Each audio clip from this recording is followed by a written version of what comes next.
আউযু বিল্লাহি মিনাশ শাইতানির রাজীম ওয়ালাউ আন্না আহলাল কুরা আমানু ওয়াত্তাকাউ লাফাতাহনা আলাইহিম বারাকাতিম মিনাস সামাই ওয়াল আরদ। জনপদবাসী যদি তাকওয়া অবলম্বন করত, আল্লাহকে ভয় করত, আমি আল্লাহ তাদের জন্য আসমান জমিনের রিজিকের দ্বার উন্মোচন করে দিতাম। যারা আর্লিয়ার ঘুমিয়ে যায় তাদের শেষ সাথে এমনি ঘুমটা ভেঙে যায়, আর ওই মুহূর্তে আল্লাহ ডাকছেন, ঘুমাইছো, ব্রেনটা একটু ভালো হয়েছে, শরীরটা একটু আরাম লাগতেছে, উঠো, চলো তোমার সাথে আমি একটু কথা বলি। যদি আল্লাহর ভালোবাসা সেই কথাগুলো বুঝতেন, আমরা যদি সেগুলি ভাবতাম, একটু যদি তাহাজ্জুদে দাঁড়িয়ে যেতাম, কি মজা, কি অমীয় স্বাদ। এটা খুতবা থেকে আলোচনা করে বোঝানোর বিষয় না, এটা আপনাকে প্র্যাকটিক্যাল রিয়েলাইজ করা লাগবে। আল্লাহ আমাদের সবাইকে তৌফিক এনায়েত করেন। এত করে আল্লাহ ডাকেন, সমস্যাগ্রস্ত, সমস্যা দূর করে দেব, আমিই পারি, তোমরা পারবা না। রিজিকের তঙ্গি, রিজিকের অভাব, রিজিক লাগবে, হ্যাঁ, মাথার গাম পায়ে ফেলতে হবে না, মানুষের দ্বারস্থ হতে হবে না, হাত পাততে হবে না, টেনশনের কারণে হার্ট অ্যাটাক করা লাগবে না, ব্রেন স্ট্রোক করা লাগবে না। আমি আল্লাহরে বলো ফয়সালা, আমি আল্লাহ কলম মেরে দেবো, অর্ডার দিয়ে দেবো, রিজিক যে কোন দিক দিয়ে আসবে। আল্লাহ কোরআনে বলছেন, আউযু বিল্লাহি মিনাশ শাইতানির রাজীম ওয়ালাউ আন্না আহলাল কুরা আমানু ওয়াত্তাকাউ লাফাতাহনা আলাইহিম বারাকাতিম মিনাস সামাই ওয়াল আরদ। জনপদবাসী যদি তাকওয়া অবলম্বন করত, আল্লাহকে ভয় করত, আমি আল্লাহ তাদের জন্য আসমান জমিনের রিজিকের দ্বার উন্মোচন করে দিতাম। দেনেওয়ালা আল্লাহ সুবহানাহু ওয়া তাআলা। আল্লাহ অন্যত্র বলছেন, ইয়াবসুতুর রিজকা লিমান ইয়াশা ওয়া ইয়াকদির, কাউকে বস্তা ভরে রিজিক দেন। বাংলাদেশের অর্থগুলো মোটামুটি আপনি কইতে পারেন যে 1000 মানুষ বাংলাদেশের এরকম, আল্লাহ মনে হয় পুরা রাষ্ট্রের 60% তারা মালিক, আর 9000 মানুষ এরকম যে তারা আরো 30% মালিক। এই 10,000 লোক মিলে পুরো বাংলাদেশের 90% বুক করছে, আর বাকি 10% আমরা পুরো বাংলাদেশের 18 কোটি মানুষ সেটার মালিক। মোটামুটি, আমার এটা তার জরিপের কথা না, কিছু কম বেশি হইতে পারে, একটা আবসা ধারণা দেওয়া। শত কোটি, হাজার কোটি, হাজার হাজার কোটি, লক্ষ লক্ষ কোটি টাকার মালিক কত আছে, দরকার নাই, তারপরেও খামাখা।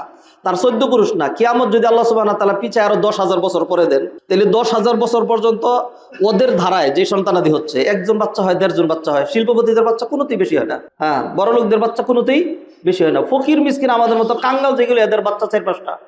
এবং কেউ যদি জিজ্ঞাসা করে বাচ্চা কয়টা, কি শরম, আমার বাচ্চা 6টা, হ্যাঁ, আর কি বুক ফলে বলে যাই এম কাপুরুষ, 1 বাচ্চা 1.5 বাচ্চা, হ্যাঁ, ইন্না লিল্লাহি ওয়া ইন্না ইলাইহি রাজিউন। কি এক বাচ্চা নিয়ে আবার হাসেন, আল্লাহ মাফ করুন। তো 10,000 বছর পরে কিয়ামত হইলেও তার এই রিজিকের চলবে, তবু তিনি কি এক ব্যাধি, এটা একটা ডিজিজ, জার্মান ভাষা বলে ক্রাঙ্ক হাইট, এটা একটা একটা ডিজিজ, যে এরপরেও রাষ্ট্র খালি করা, ব্যাংক খালি করা, চুরি করা, চামারি করা, ঋণ খেলাপি করা, আরো করা, আরো প্ল্যান করা, দেড় ঠ্যাং কবরে চলে গেছে, তারপরে এখন ওনার দুনিয়ার প্ল্যান শেষ হয় না। কি রে ভাই, হইলটা কি? আল্লাহ মাফ করুক। হাদরের মজলিস, সম্মানিত ভাই ও বোনেরা, আল্লাহ প্রতিদিন ডাকেন, বান্দা তোমার প্রয়োজন মিটাই দেব, তোমার সমস্যা দূর করে দেব, তোমার রিজিক বাড়ায় দেব। দেখো না, তোমার মতো ফকির ছিল, ফকিরের বাদাম বিক্রি করতো, প্লাস্টিক সামগ্রী এরকম বিক্রি করে বেড়াইতো, হ্যাঁ, বুট বিক্রি করতো, চানাচুর বিক্রি করতো, মুড়ি বিক্রি করতো, লুঙ্গি কাঁধে নিয়ে ঘুরতো, গামছা কাঁধে নিয়ে ঘুরে ঘুরে বিক্রি করতো। উদাহরণ দিচ্ছে এগুলো। অনেক বড় লোকের আছেন, তারা এটা স্বীকার করেন যে আমি এরকম ছিলাম, হ্যাঁ, এটাও একটা শুকরিয়া।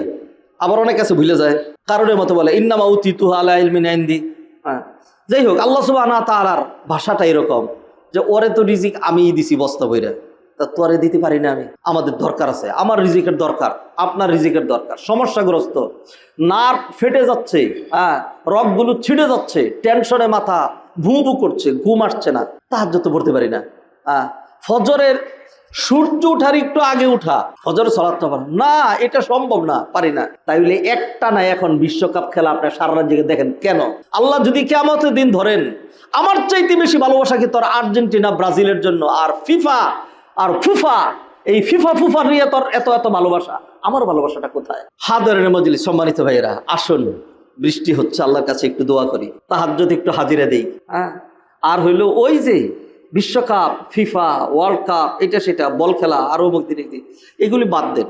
মানুষের জন্য ফুটবল খেলা জায়েজ আছে, শর্ত মেনটেন করে অল্প সময়ের জন্য খেলাধুলা করা, তার নিয়তের উপরে। এটা নিয়ত হবে ফর ফিজিক্যাল সাউন্ড হেলথ, এটা হবে তার টার্গেট, কারণ নবীজির হাদিস অনুযায়ী এটা দলিল। নি'মাতানি মাকবুনুন ফিহিমা কাসীরুম মিনান নাস, দুইটা নিয়ামতের ক্ষেত্রে অধিকাংশ মানুষ উদাসীন। তার মধ্যে একটা নিয়ামত হলো আসিহা, সুস্থতা। তো মানুষ যদি ফিজিক্যাল এক্সারসাইজ না করে, বিশেষ করে আমরা শহরে মানুষ যারা আছি, রোগ ব্যাধি আমাদেরকে এত ধরে কেন?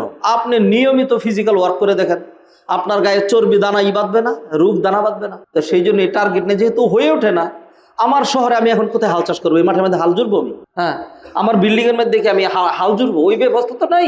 কোদাল কাম করবো এখানে, ওইটা নাই। তা ফলে ফিজিক্যাল ইয়ার জন্য সকালবেলা একটু মাঠে গিয়ে একটু ফুটবল খেললেন, দৌড়াদৌড়ি করলেন for a short period of time.